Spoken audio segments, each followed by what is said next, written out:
नमस्कार साथियों। असम में पहले चरण का चुनाव जैसे ही समाप्त हुआ, भारतीय जनता पार्टी की बत्ती गुल हो गई है।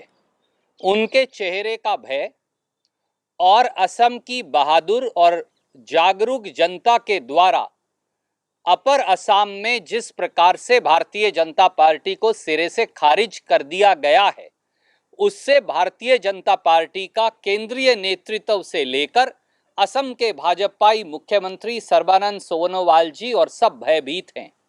और इस घबराई हुई, लड़खड़ाई हुई और छटपटाई हुई भारतीय जनता पार्टी ने आज वो किया जो शायद इस देश के इतिहास में कभी नहीं हुआ।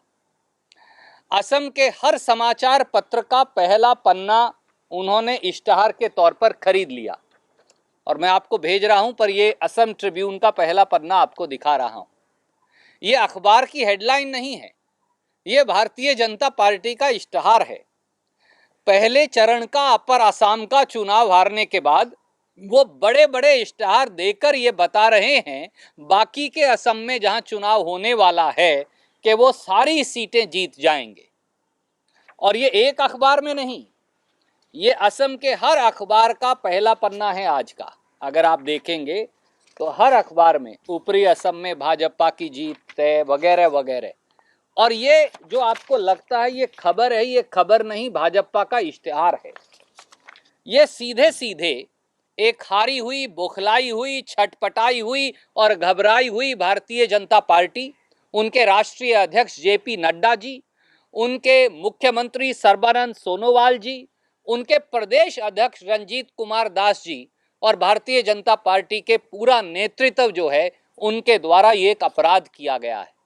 क्योंकि जैसा हम जानते हैं, चुनाव आयोग ने बाकायदा 26 मार्च 2021 को ये पत्र मैं आपको जारी कर रहा हूं, ये पत्र जारी करके हिदायत दी है कि अगर कोई भी दल या कोई भी पत्र या कोई भी चैनल या कोई भी राजनेता किसी प्रकार से भी अगर ये कोशिश करेगा दिखाने की कि नतीजे या नतीजों का परिणाम अमुक तरह का है या किसी राजनीतिक दल के हक में है, तो सीधे सीधे उसका परिणाम क्या होगा, उस पर 126A representation of people act में आपराधिक मामला दर्ज होगा। ये एक अपराध है जिसकी सजा कम से कम 2 साल है। और इसीलिए आज छुट्टी के दिन हमने भारत के चुनाव आयोग को तकलीफ दी, उन्हें बाकायदा ये ज्ञापन दिया है और इस ज्ञापन के माध्यम से कांग्रेस पार्टी ने 3 मुख्य मांगे रखी हैं। पहली मांग है कि असम के मुख्यमंत्री सर्बानंद सोनोवाल जी, भारतीय जनता पार्टी के असम के जो भारतीय जनता पार्टी के असम के अध्यक्ष है रंजीत कुमार दास जी और भारतीय जनता पार्टी के जो केंद्रीय अध्यक्ष हैं जेपी नड्डा जी और भाजपा के पदाधिकारियों के खिलाफ मुकदमा दर्ज किया जाए, एफआईआर दर्ज की जाए 126A representation of people act की अवहेलना की, जिसकी कम से कम सजा 2 साल है। इसके साथ साथ हमने ये भी उन्हें कहा है कि सब अखबार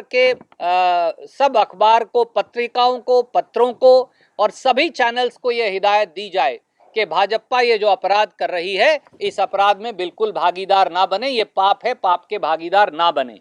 खास तौर से आज होलिका दहन का समय है, आज बुराई को दहन करने का समय है।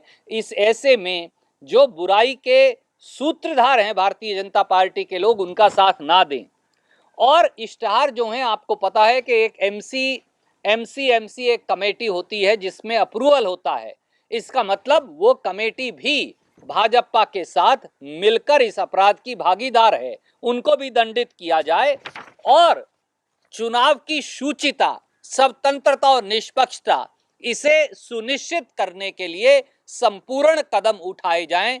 चुनाव आयोग ने, हालांकि आज छुट्टी थी, हमारे ज्ञापन का संज्ञान लेते हुए चीफ इलेक्टोरल ऑफिसर असम से बाकायदा एक्सप्लेनेशन मांगी है। मुझे यह भी बताया गया है, जो अभी कंफर्म होना बाकी है, कि सब समाचार पत्रों को भी असम में हिदायत दी गई है कि इस प्रकार के कानून के उल्लंघन से पहले बाकायदा चुनाव आयोग से अनुमति हो। हमें उम्मीद है कि कल चुनाव आयोग, हालांकि आज मुख्य चुनाव आयुक्त आज सफर कर रहे हैं, कल वो हमारे प्रतिनिधि मंडल को मिलेंगे और हम कल उन्हें फिर ये कहेंगे कि फौरन एफआईआर दर्ज हो, सर्बानंद सोनोवाल जी के खिलाफ कार्रवाई हो, जेपी नड्डा और रंजीत दास जी के खिलाफ कार्रवाई हो। श्री अमित शाह पूरी तरह से घबरा गए हैं और एक बरगलाए हुए देश के गृह मंत्री श्री अमित शाह अब घबराकर वो पूरे देश को भ्रम की स्थिति में डालना चाहते हैं टेलीविजन चैनल के माध्यम से। क्या अमित शाह जी बताएंगे कि कितने भारतीय जनता पार्टी के उम्मीदवार ऐसे हैं बंगाल में जिन्होंने बीजेपी की टिकट लेने से ही इनकार कर दिया? जो लोग बीजेपी के मेंबर ही नहीं है, अमित शाह जी ने उन्हें टिकट दे दी, उन्होंने कहा हम तो मेंबर ही नहीं है भैया, अपनी टिकट वापस ले जाइए। असम में 5 साल में जिस प्रकार से हर वादे को भारतीय जनता पार्टी ने तोड़ा, उसकी वजह से अपर असम हो या लोअर असम हो, वो SC ST के हमारे साथी हों या अल्पसंख्यक या सामान्य वर्गों के हमारे साथी हों, सबने एक निश्चित तौर से भाजपा को खारिज करने का मन बना रखा है। और पहले चरण के अपर असम के चुनाव के बाद भाजपा को हार अपने चेहरे पर लिखी नजर आ रही है। उसको छुपाने के लिए अब श्री अमित शाह जी बरगलाने के लिए इस प्रकार की बयानबाजी टेलीविजन के माध्यम से कर रहे हैं, पर इनसे कुछ हल नहीं होने वाला। जब से महाराष्ट्र में भारतीय जनता पार्टी औंधे मुंह गिरी है और कांग्रेस, शिवसेना और एनसीपी की साझी सरकार बनी है, तब से ही भाजपा और उनके भक्त कांग्रेस की, शिवसेना और एनसीपी की सरकार को गिराने की अटकलें लगाते रहते हैं। उनकी अटकलों में वो मुंगेरी लाल के हसीन सपनों से ज़्यादा कुछ नहीं। Well, I will only say one thing. There is already a special marriage act in this country, and anyone wanting to marry outside the confines of his or her own religion can always get married under the Special Marriage Act.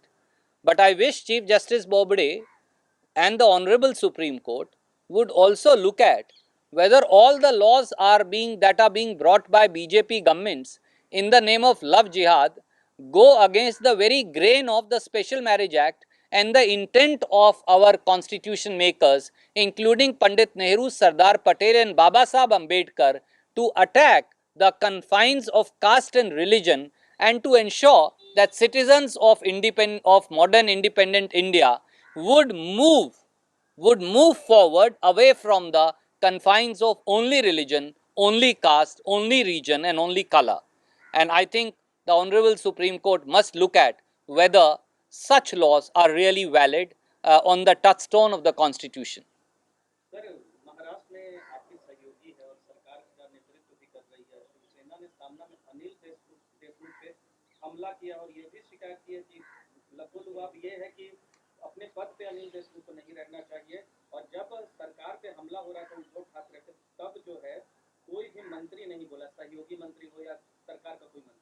मैंने सामना का इस प्रकार का कोई article पढ़ा नहीं है। मैं ज़रूर पढ़कर ही इस पर टिप्पणी करना चाहूँगा और श्री HK पाटिल जो हमारे प्रभारी हैं महाराष्ट्र के, उनसे अनुरोध करूँगा कि इस बारे में कांग्रेस पार्टी का स्टैंड आपको स्पष्ट करें। Thank you.